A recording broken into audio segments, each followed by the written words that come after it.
Welcome to This Week in East Brunswick. Today we join Dietrich Murphy at Crystal Springs Family Aquatic Center for the first Splash Bash of the summer to see how kids are cooling down and cutting loose. Then we check out the 5th annual VFW Post number 133 5K race that raises money for nonprofit organizations working with our veterans. Mayor Kevin McAvoy talks with the owner of Gibraltar Transmissions in a brand new business spotlight, and we drop in on Playhouse 22 as the East Brunswick Benefit Ensemble is preparing for the production Murder for Dummies, which is their first as an organization. All this, plus we check out a puppet show put on by the Teen Library Connection volunteers here at the East Brunswick Public Library. So stay with us. This Week in East Brunswick starts now. Hello, this is Dietrich Murphy with This Week in East Brunswick, and today we're here at Crystal Springs at the Splash Bash event. 3, 2, 1, go!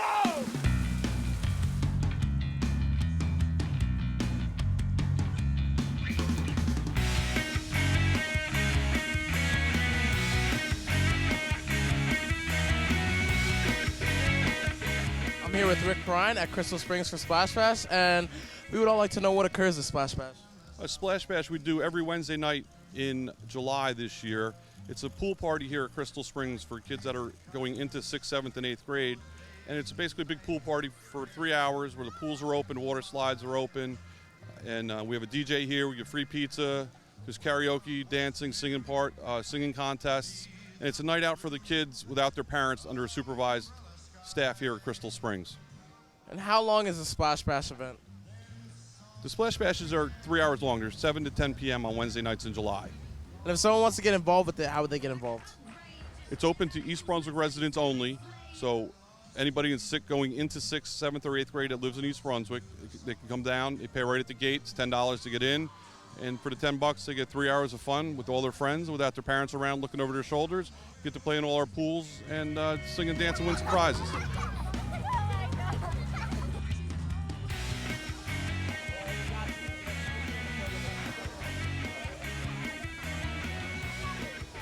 Is this your first time at Splash Bash? No, it's actually my third year coming. If someone were to ask you what happens here, what would you tell them? Like, what happens at Splash Bash? You have fun, you do slide races, you go on the lazy reservoir, you try and fall off that thing over there, the like the log thing, the climbing, across the log thing. And did you have fun here? Yes, I love this place. Would you tell your friends to come here? Yes.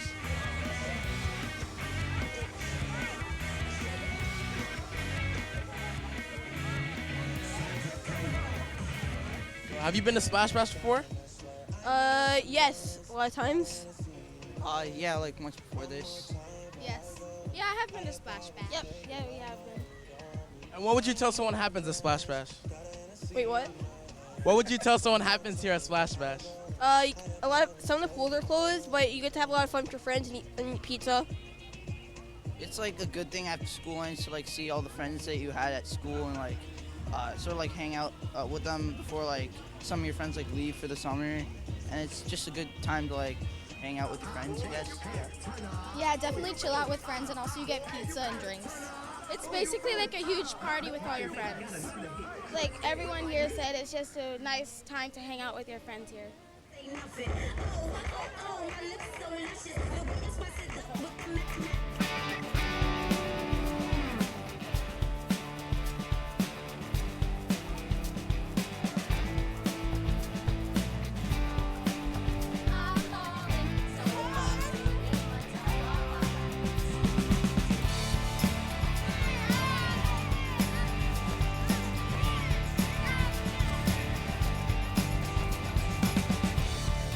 Is this your first time at Splash Bash? No, I've been at the 5th grade one, moving up to 6th grade, and I really enjoyed it. What would you tell your friends happens here? A lot of fun happens here, and we get to do a lot of exciting things. Like, we did a dance party over there, and I got a $10 gift card for Chipotle, and I really enjoyed that part too. Would you recommend it to your friends? Definitely. What do you like most about Splash Bash? I like the free food with the pizza, and I really like the dance parties. This is Dietrich Murphy at Crystal Springs at the Splash Fest event. Thank you for joining me, and I hope to see you next week on This Week in East Brunswick.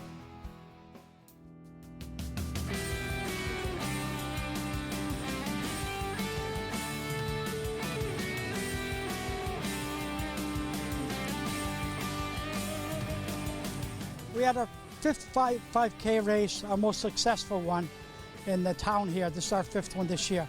And we had about 425 runners went out today. So great day for the VFW and the township. The proceeds from today's event goes to Middlesex Veterans Alliance and Soldier On. Two great organizations that support our veterans in housing and all needs that veterans need.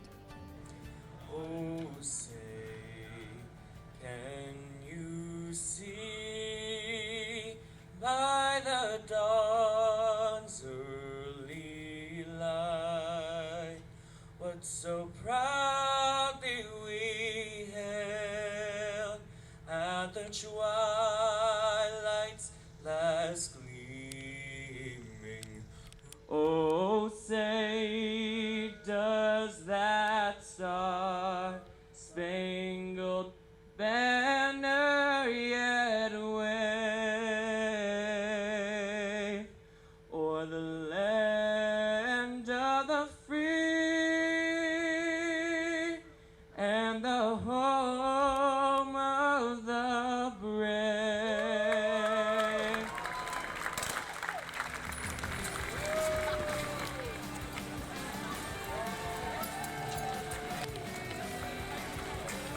I'm affiliated with Unbroken Warriors. Unbroken Warriors is a foundation that was started in New Jersey by myself, a war veteran, PTSD victim, that provides residential treatment for veterans suffering from post-traumatic stress disorder. To get the word out, to spread awareness, and to challenge the crowd, the runners, to do the 22 push-ups that I've been doing for, today's day 18. We're going to be doing 22 push-ups to raise awareness for the 22 veterans that commit suicide a day. I'm just really privileged to be a part of this, and I'm really glad to see that so many people have stepped up and are helping veterans get the help that they need, because there's not that much out there for them, and it's just really refreshing to see all these people come together and give them help.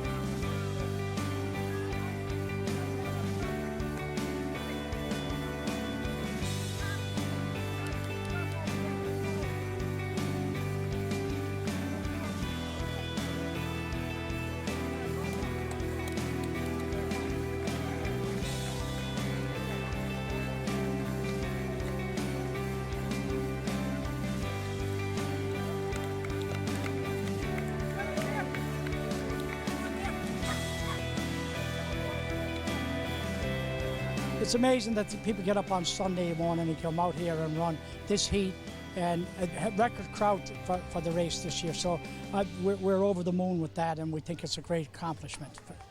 We announced the overall male and female winners, and then Tommy Playhouse is going to come up and say a few words.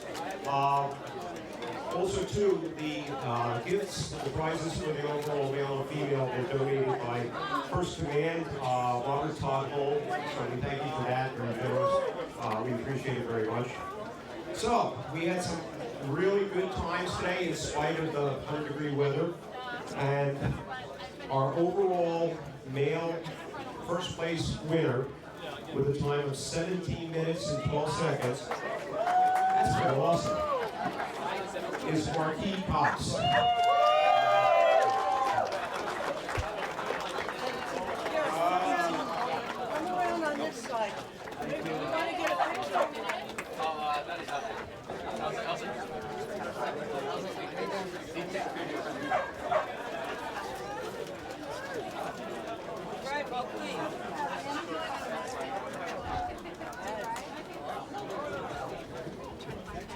Okay, and our overall first place female winner with a time of 20 minutes, 15 seconds is Alexandra Josby.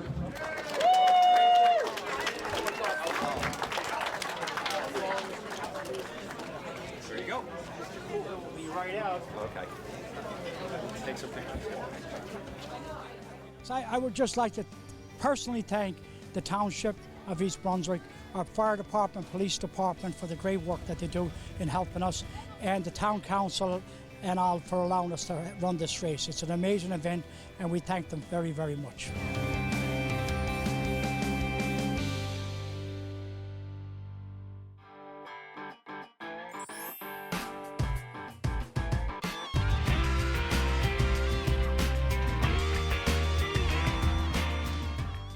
Kevin McAvoy here at Gibraltar Transmission on Cranberry Road doing another business spotlight.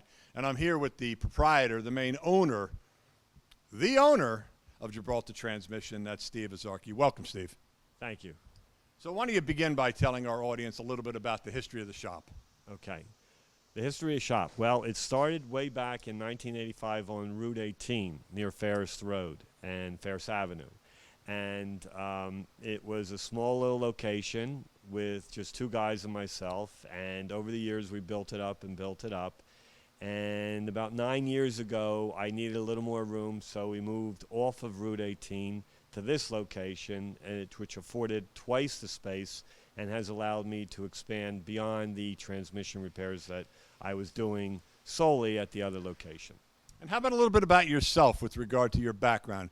Have you always been, since the teenage days, you know, wrenching cars, working on cars, tweaking cars, fixing cars, and then led to the profession that has allowed you to be here, if I'm correct, 32 years in East Brunswick? Well, no, it's interesting how I actually started. Back in the mid-'80s, my dad was running the shop, not successfully, with a manager in the shop, and I was in Philadelphia working with computers in the early stages of computers. And because it wasn't working very well, he decided to sell it, and I decided to take a look for 6 months and see whether or not it was a doable business. And week after week, I realized how difficult it was to run a shop. And it was more than just fixing transmissions. It was customer service and reliability and integrity and things like that. And it just unfolded and built up, and we got a little busier and got a reputation going, and eventually here we are now with 5 employees and myself and a lot of cars. Let's talk about how the residents or how the customers can get in contact with you. Do you have a website? Do you have a social media platform? Inform them about how they come in contact with you. Well, we're centrally located in East Brunswick on Cranberry Road, about a mile off of Route 18. Obviously, you can certainly just Google us. We're no longer really in the phone books, as I don't think most businesses are anymore. And social media is important for you to find out about us before you show up at the shop. I don't really push the Facebook or things like that with Twitter. I'm just more interested in getting good reviews and people leaving my shop happy, feeling that they paid for a fair price for whatever services we rendered. And talking about feeding off of that, it seems as if when one customer comes in and has a very good experience, then they share the message with their friends and their neighbors and their relations. Because when I did come into the shop, you did point me over to the bulletin board, which has a glowing account of customer service relations. So I guess that sort of transcends the social media piece. Everyone knows about Gibraltar. I would say yes. I mean, especially in this Middlesex County area, we do have people who travel 20 and 30 miles to our shop for our repair, and usually that's for something a little bigger like a transmission repair. I decided to expand or extend my warranties on transmissions to 4 years and 50,000. Most of my competitors are only 1 year, and too many things go wrong after that first year. And that's why I extended warranties to allow my customers to know that we're doing the job 100% right to the best of our abilities with as many parts as I can put into the transmission to fix it right. So, Stephen, why don't you tell our audience about maybe the areas beyond transmissions that you do? With a shop this size, I'm under the assumption that maybe you do more than just transmissions. Is that the case? Yes, it was something that kind of like unfolded over the last 10 years where for the most part we started doing little things besides transmissions for mostly our customers who came back and said, Stephen, can you do a set of brakes? Can you do a water pump? And so it was a learning curve. Although we were always able to do that stuff, we were fully emphasizing the transmission industry. So it's just something that has year after year built up. Customers keep returning, and it has allowed us to expand into doing engine repair and head gaskets and cooling systems and air conditioning, just to take care of our customers. So, I mean, again, with 5 guys plus me, we're busy, but we seem to be holding our own, just keeping up with the work as it comes in. So just for a second, I want to take our audience outside the box, if you don't mind, Stephen. Again, going back to the fact that we are in the front office, so to speak, and I did notice that there is some volunteer or service work that you have done. Could you explain to our audience what you showed me? Well, this was after the Sandy hurricane, and I live closer to the water. I'm 3-4 miles off, but I knew there was devastation. And I called the police and just asked whether or not I could help in any small way. I drove down there, and it was really just devastation. Houses were turned upside down. There was litter all over the place in the first half mile from the beach, and it was chaos. It was total chaos. So I began getting a little more involved on the weekends because I was still running my business here inland. And every weekend I would go there, not every weekend, but, you know, I went enough and began to try to organize the chaos that was going on. So out of the box, I just felt the need to try to organize whatever skills I had. So I was able to furnished 2 long trailers because there was a lot of donations coming in and they didn't know where to put them, and they were in other buildings and they couldn't centrally locate all the stuff. So I rented 2 trailers for about 2 years, I guess, and Gibraltar covered that. And I bought a computer so they could input all the residents who needed merchandise to make sure that residents weren't double dipping, because there was some corruption that went on. But for the most part, it was a successful way of moving the residents back into their homes within a few 2-3 years. I mean, it's still bad, but I did my little piece, and it just unfolded again. I just felt it would need to help out a little, and there was a lot of other people who did a lot of other work, helping the residents. Thank you. So not only are you a active business member of our community, but as I said, outside the box you went to go one step beyond, to be a good citizen, to volunteer, and to help. Yes, I'm proud Appreciate of that. We appreciate that here in East Brunswick. Thank you, Mayor. Stephen, it's also come to my attention that some of the public works vehicles have come down here. Now, I know that we have mechanics on duty, but when it comes to transmissions, that's big work. So what do you want to share with our audience or our residents about the work you've done for the township? Well, electronic repairs on transmissions, because computers control how transmission will shift. If there's shorts in wires or solenoids or switches are not working properly, it will create a havoc and chaos on the transmission. And the public work guys are extremely good at what they do, but unless you have a lot of knowledge about how the wires work between the computer and the transmission, they could spend 5 times the amount of time finding things that we can find in a few hours. And I have done minor repairs for the township, and we will continue to do minor repairs if we can to fix the problem that exists in the truck or in the car. That's good news. So keep that work up too. Thanks. How about hours of operation? Could you tell our viewers exactly what days of the week or on the weekends when you are open and what the times are that you're open? Right. Normal hours for an auto repair shop, 8 o'clock till 5:30, and sometimes we're here later if it's an emergency, Monday through Friday. And Saturday, it's a half a day with a half a crew just to give my employees time off to kind of, get some leisure time. How about if you tell the audience the phone number here too? Okay. 732-254-6100. And just ask for Stephen. And that about wraps it up here. Mayor Kevin McAvoy, Business Spotlight, with Stephen Azarki here at Gibraltar Transmission. If you have a transmission problem, come on down.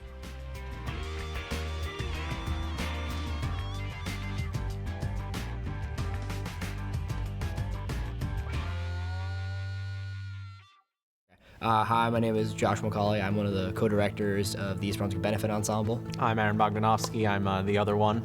We're putting on Murder for Dummies by Pat Cook. Murder for Dummies, it's about this man named Myron, played by Josh here. Myron is a very meek, shoulders down kind of person. He's not very brave, he's not very strong. His wife and her friends get together once a week to bash their husbands and say a bunch of mean things. And eventually they all decide, hey, let's sell Myron's book collection that he's been saving up all his life. And that's the straw that breaks his back. And he goes out and buys a new book called Murder for Dummies. He uses the book to figure out how to try and kill his wife and get away with it if he can. This is the first performance of the East Brunswick Benefit Ensemble. For the past 15 years, our predecessor, the East Brunswick Young Adult Charity Players, has been doing pretty much the same thing, putting on a show every summer to support Camp Daisy. The great thing about EBYCP was that it was all original shows. Last year, EBYCP took the stage for the last time, and while that was a sad occasion for all involved, myself included, very, very pleased to be here with the East Brunswick Benefit Ensemble doing the same thing. Everything goes directly to the Camp Daisy Foundation, which is a camp for special need kids and adults, and every single cent we make just goes straight to them to help them fund all their programs that they do. We're doing this because we want to help others in the community. Running an organization that is run by young adults for young adults has definitely had its challenges in that, number one, we're so close in age to our cast, so I know sometimes we find ourselves getting off track because we're all so close. It's just like we're a bunch of friends hanging out together. Yeah. We're at the point where everyone is off book, so we're getting to the point where we're running the show.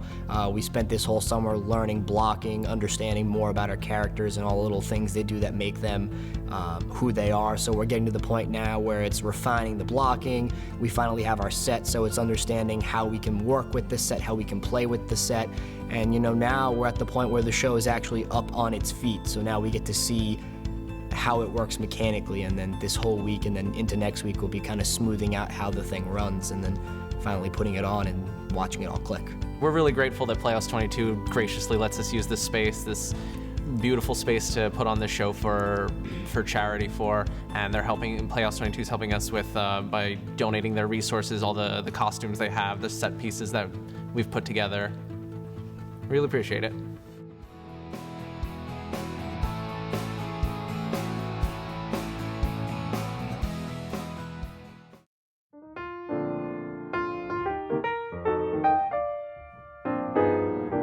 Today we had our 4th TLC Friday program, which was an awesome puppet show by the teens from TLC. So every summer we have about 45 teens coming to volunteer for TLC. Each week they work on a different children's program that we put on a Friday. Today was the puppet show. We haven't done puppet shows a lot recently, so we're bringing this back. It was very popular in the past, bringing it back for this week, and it seemed like everybody had a really good time. I know the teens had a lot of fun planning it, and we got to bring out all the puppets that we've used in the past and make some new ones. So some of the songs that we used are some popular songs that most people would know from their childhoods, like Five Little Ducks and Monkeys Jumping on the Bed, but we also incorporated some newer songs like What Does the Fox Say, which is very popular, and got everyone up and dancing.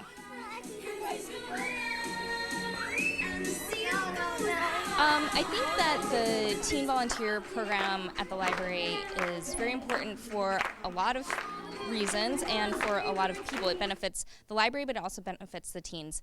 The teens have a lot of fun coming here. They get to really feel empowered creating their own programs for the library, and they get to see a little bit behind the scenes as to what goes on at the library to put on these big events for them, so they know a little bit more about all the work that goes into that. Having the teens help us with the children's program is really a great thing because we can have more children come to the programs when we have extra helpers. They also help us set up throughout the year and clean up. It's a great help for the librarians. Oftentimes there's only one of us running a program, so if we have teens helping us, we have extra hands, and the teens get to interact with little kids, which I think is very important for all teens. I think it's good for them to see the children really appreciating all of the work that we're doing at the library, and everybody gets to have a lot of fun.